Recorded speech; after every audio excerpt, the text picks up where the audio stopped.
What's going on, guys? Chuck back with another awesome Blu-ray purchase. I feel like it's been a while. It may not have been. I'm not sure how it is in real time right now.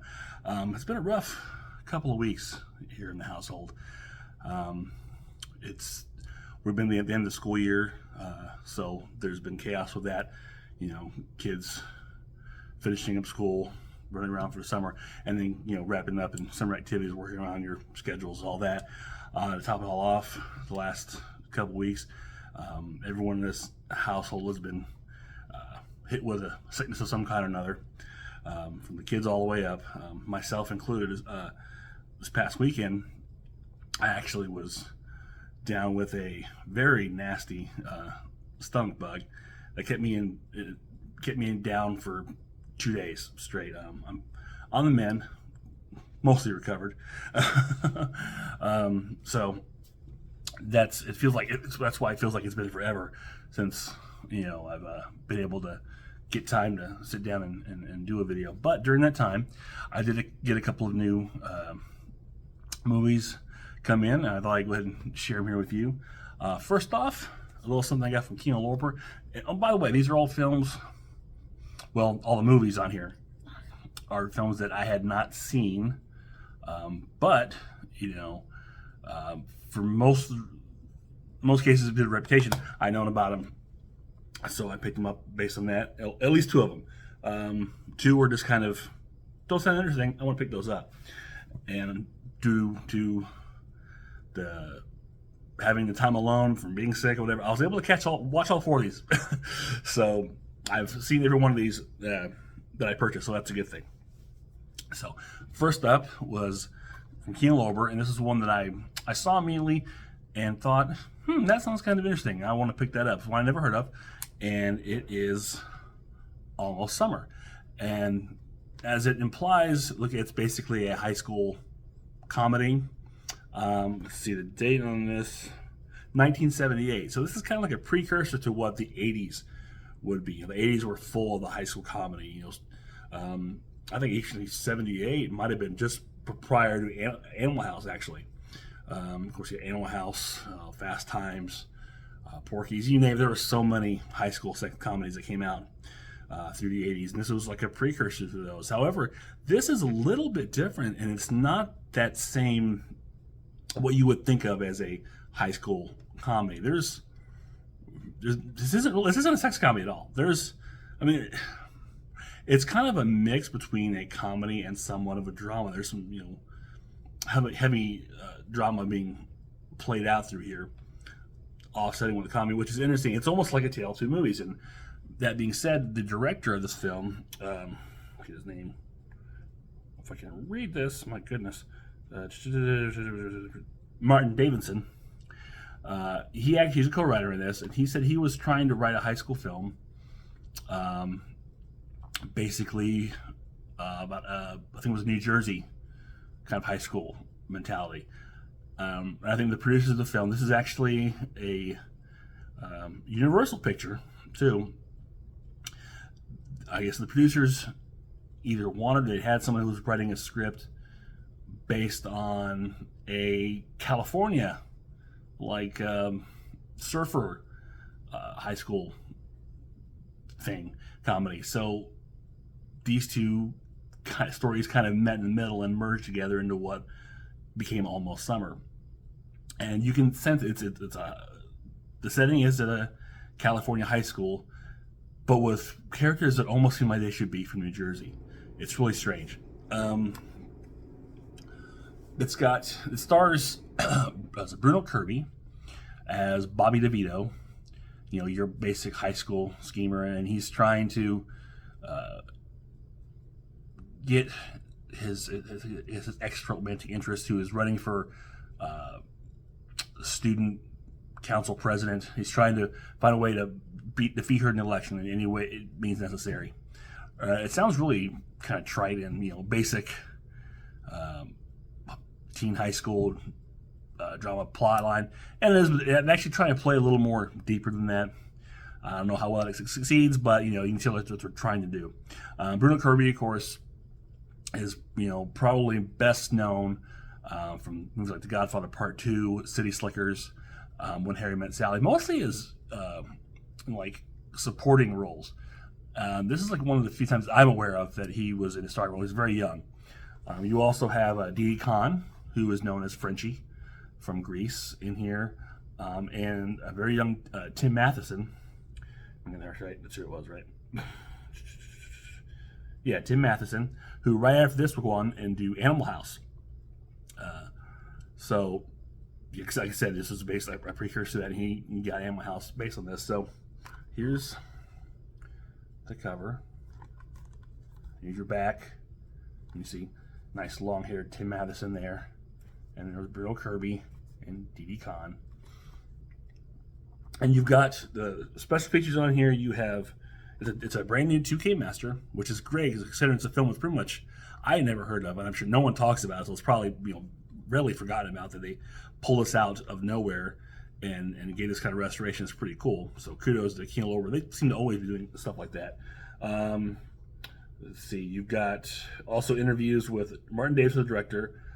Stars Lee Purcell and Tim Matheson on here, and an interview with a costume director. So that's pretty cool. And of course, trailer. And there's actually a couple other trailers that are on here too, not just for this.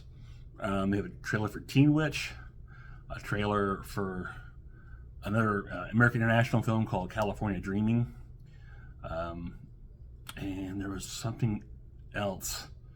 Oh, it's right there. I can't remember what it is, but you got you get the idea of what they have in the trailer wise. And let's see.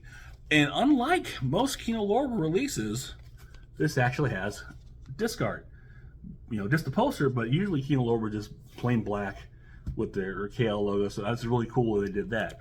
And this also came with the reverse cover art. You see here. There you go. Pretty much same back image, a little bit different, but you've got this interesting little montage poster. So yeah, this was a nice little release. Again, it's a film I'd never heard of.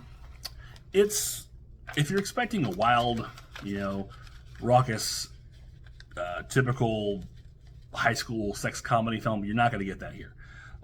There are a few laughs, but mostly it really tries to be somewhat of a character. It tries to be somewhat of a character study in the film. They're really trying to give you some good characters and some drama mixed in with the light laughs. How well that merging succeeds, it's hard to tell. It depends on your, really on you. I enjoyed it. I thought it was fun. It's not a hard watch. It's like an hour and a half. It's fun. It's also got music by the Beach Boys. They did a soundtrack for this, which is interesting. Again, which is you've got the California setting, but these Bruno Kirby sounds nothing like a character from California. He is strictly New Jersey. It shows, but I recommend checking it out if you can. Again, that was from Kino Lorber, and that was Almost Summer. Next up was a film. This one's from Columbia, I believe. Sony, Columbia, TriStar, whatever they're called now. And this is a film that I think I heard vaguely remember it being talked about, but didn't know a whole lot about it. And this is based on a stage musical. It's very popular, award-winning. And I saw that it was going up for its 50th anniversary release in 4K, and that is 1776. And I don't know, obviously this is fairly well known, probably from musical people like myself who enjoys kind of films, or history buffs maybe. But this is a fun film. Basically, it stars William Daniels. Make sure I got that name. It's William Daniels, who is most known for his roles in St. Elsewhere, but specifically as the voice of Kit in Knight Rider, playing John Adams. And it's basically John Adams trying to convince the Continental Congress to declare their independence from England with music. It's a very fun movie, actually. I enjoyed it. It's again, it goes back to how much you love musical, how much you love history. But I think it's very fascinating how it handles that. It can be fun at point, kind of silly at points. There's a lot of comedy in this, but it's the arguments in here for they're showing that as far as trying to, you know, convince the other colonies to join in and declare independence is really fascinating, actually. And there's some really good performances here, and you know, some nice musical numbers. Now, admittedly, there's probably only William Daniels and maybe I think Blythe Danner are the only two actors that I really recognize. Now, at least by name. There's a couple of voices that sound familiar. I may have heard them as voice actors. For instance, the actor playing Benjamin Franklin, I don't know if he's Howard Da Silva. I know that voice. I know that name. I know that face.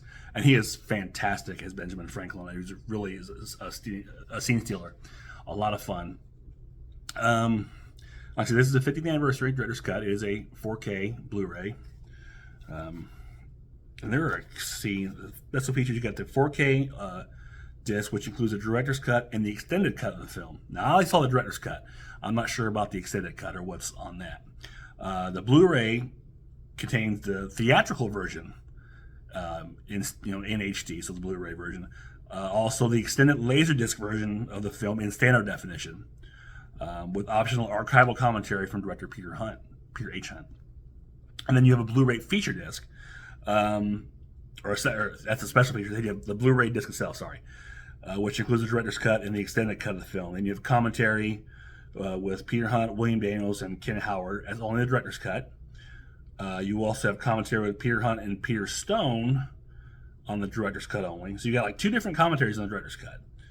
You had deleted alternate scenes with commentary optional, the screen test, teasers, trailers. So there's a lot of good stuff on here. I mean, this is a really packed disc. So you got a slipcover. Here's your disc art, or the cover on my disc art. There's the back, which coincidentally is the same as the slipcover. Back it up a bit. And you got a digital code also. But there's your 4K disc there. And then turn these around here. You've got your, get back over here, your Blu-ray and your special features disc. So there's a lot of good stuff on here. And if you've never seen this movie, I highly recommend checking it out. If you're into history, if you like musicals, definitely a fun watch. Definitely one I would check out. This may be something I'd whip out every 4th of July. It's a lot of fun. 1776. Check it out. These next set, is this released from Scream Factory. I pre-ordered as soon as they were announced. Films I had not seen, but I knew them from actually watching Dead Meat's Kill Count videos. And I remember seeing the trailer for the first film. I'm thinking that seems interesting, but didn't think too much of it. But when I was watching the Kill Count on Dead Meat's channel, and I was like, wow, that, of course, the way he breaks down the film and obviously, does the kill count as it implies, but also breaks down the film. It got me thinking, that's really fascinating, really interesting. I might check that film out. Then I saw Scream Factory releasing these 4K sets. I picked them up immediately, and that is Happy Death Day and Happy Death Day to You. Now, Scream Factory did release like a big bundle with a lot of other, stuff with it. I'm not sure. I can't remember what all came with it. I didn't need all that. I just actually ordered these from Amazon, pre-ordered them. And I gotta say, well, I wouldn't watch movies. The movies are great. I love both movies. They're a lot of fun. Again, I only saw Blu-rays. They look good. Don't have the 4K player, but in the future, I do. One thing I noticed about these immediately was that there's no slipcovers. Being Scream Factory, that seems kind of strange that there would be no slipcovers for a Scream Factory release. Going into the discs and watching the movies and seeing the special features, it dawned on me that maybe these aren't actually Scream Factory releases. And what I say about that is that the special features on here appear to be strictly Universal Pictures special features from their original Blu-ray releases, from what I gather. Nothing on here says, is a typical Scream Shout Factory, new special feature or anything that implies like it's done by Scream Factory. You buy enough Scream Factory, when you get a Scream Factory, what's kind of the Scream Factory feel. And these don't have that. These basically just feel like they were Universal releases. So to me, it seems that that's all these are Universal 4K releases, but somehow Scream Factory is able to get licensed to put their name on the side of it, distribute it, and get a whole bundle together and market it and sell it that way, which, fine, whatever. But like, these aren't your typical Scream Factory releases. Like, there's no reverse cover art, there's no slipcover, no typical Scream Factory type special features. These are all, even all special features, copyright Universal Studios and all that. These are Universal discs, plain and simple. These are Universal releases, just with Scream Factory's name on the side. But they're good. They are good releases. The movie, and plus the movies are fun. I did really enjoy these movies. In the Blu-ray, the looks sounded great. Movies were fun.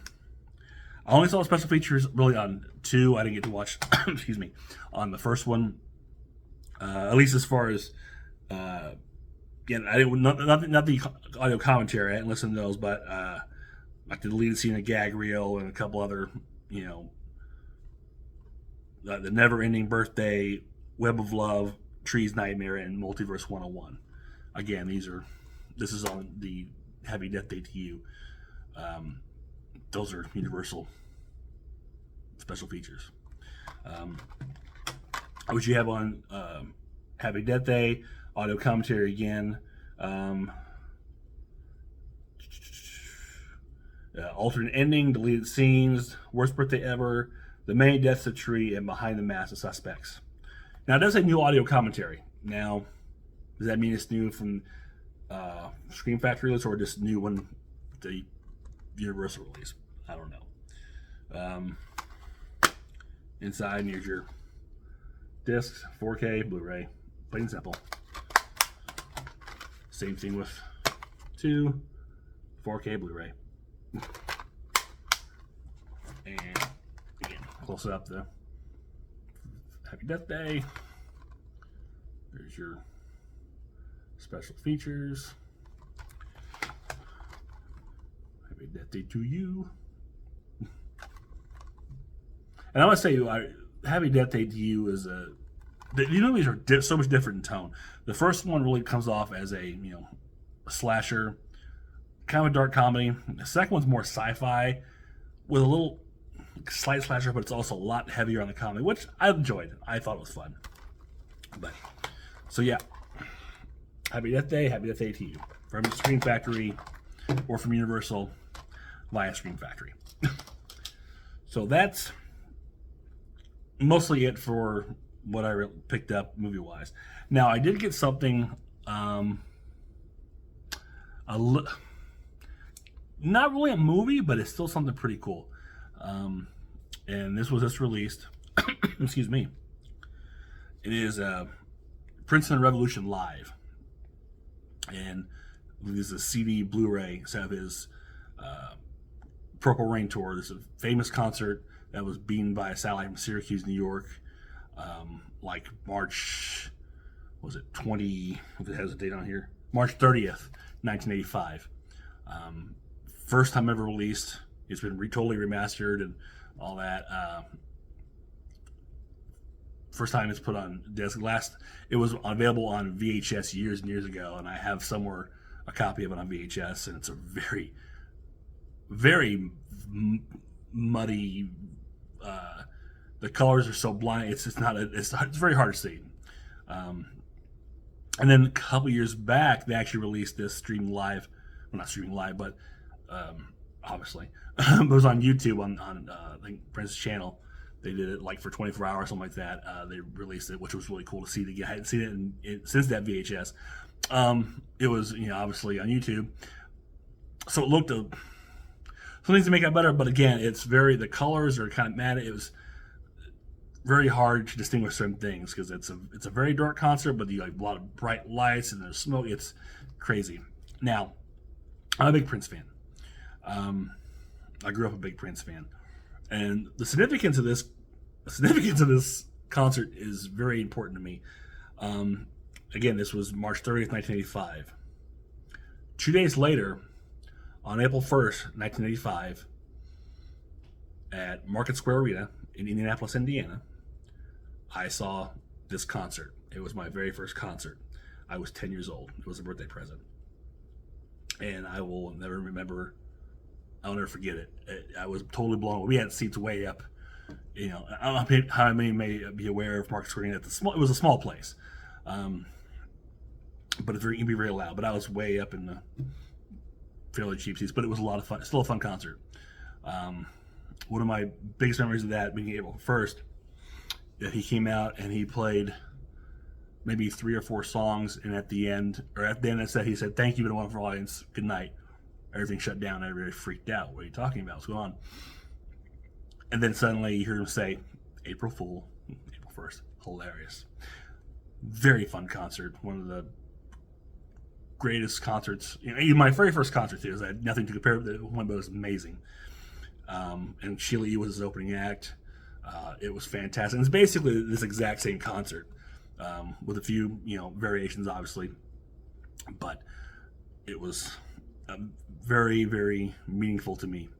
Now you see, this is still shrink wrapped. Here's the back, and you have, I think, a CD and the Blu-ray with this. So I'm going to actually open this right now and take a look at it.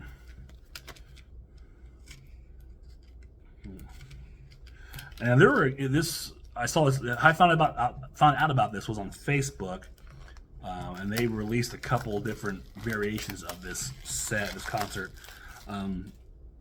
all kinds of fancy additions and sets. But I just went for the basic because I'm poor. So here we go. Here's and this opens up. Here you go. And wow. A lot of stuff in here. A lot of stuff.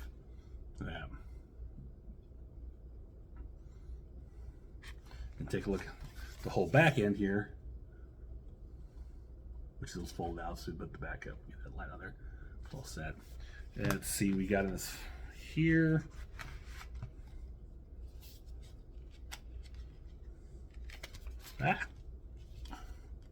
Prince Revolution Live. And these are the first 14 songs. So this must be I believe this is the CD, disc 1.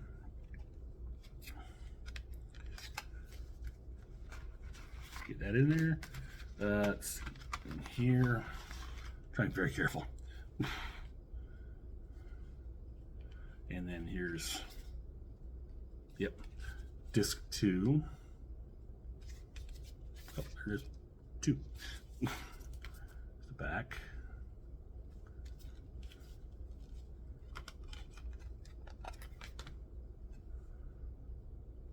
There's the disc.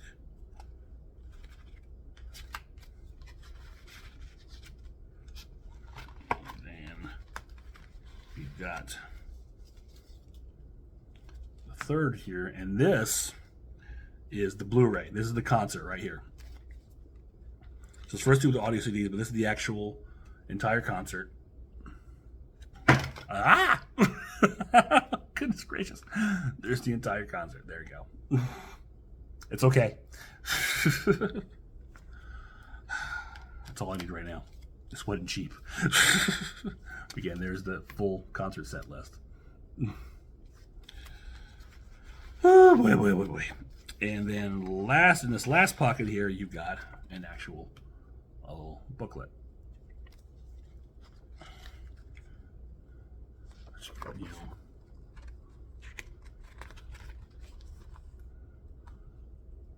great imagery. My just write up some images from the concert.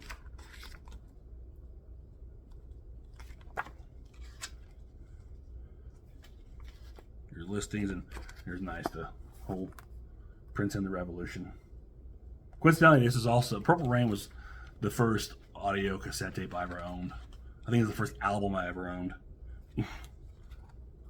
Yeah, Prince was like probably the first, musical performance act group, whatever you want to call it, that I was ever really into. But yeah, so many just great images, credits. Yeah, this is a really, really nice set. I'm looking forward to pulling the Blu-ray out. I didn't damage.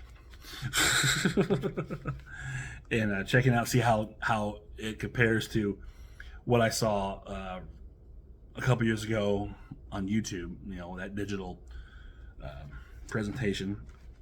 I know it'll be 1,000 times better than the VHS copy that I have. So I heard they remastered the audio and the video from the actual masters. So excuse me. I'm really excited to check it out. Once again, that's a Princeton Revolution Live CD Blu-ray combo. So that is it for this awesome Blu-ray purchase. I believe this is number 50. Not a very spectacular one. Honestly, I was kind of hoping that this would be pushed back to 51. I'm waiting for my halfway to Black Friday order from Vinegar Syndrome to ship. I know that sale just ended, and though a lot of people have been, I'm seeing on social media, are getting their orders. I was kind of hoping that I'd be getting mine soon. I looked it up; it still hasn't shipped yet, which is a shame because it's a big order. It's a 3-part order. I ordered when they first had the first part of halfway to Black Friday, and then when they did like the most recent one, when they added they unveiled the surprise titles, I added stuff to it then, and then I just recently went in there a third time and got to get more titles and just add them all together. So it's like one big bundle of a whole bunch of stuff. Hopefully that gets here soon because I'm really excited to check that out. There's a couple really big titles that are in that I'm looking forward to. Excuse me, getting water. Better. And most of you following the Vinegar Syndrome, the big title I'm probably talking about. No secret, I'm looking for Thriller, A Cruel Picture. That's the big one, the big release. That especially just get it. If you remember videos some time back I placed or did on the Synapse. My goodness, I do apologize. The Synapse Blu-ray, which again, that whole thing has seemed really shady to me, but I'll probably get more into that once I do get the Vinegar Syndrome release. I'll have something to say about the Synapse release. Not so much like the quality, but just the whole. If you've seen that video, you know my story with that order and what's come of it, or what hasn't come of it, I should say. So, like I said, I'll talk more about that when the Vinegar Syndrome shipment comes in. But until then, you know the drill. If you like this, click the thumbs up, share, subscribe, leave me a comment on anything you've seen here below. Have you heard of Almost Summer? Do you remember that at all? Have you seen 1776? Are you into historical musicals? What about your thoughts on the Happy Death Day movies? And do you agree, if you have these copies, do you agree that these are not really Scream Factory releases? They're more more Universal releases than Scream Factory. And hey, were you a Prince fan? Or should I say hi? I'll always take hi. So until next time, this is Chuck, hoping to get better and be better. I promise to take care of the scruff. It's been rough. Until next time, I will see you on the other side.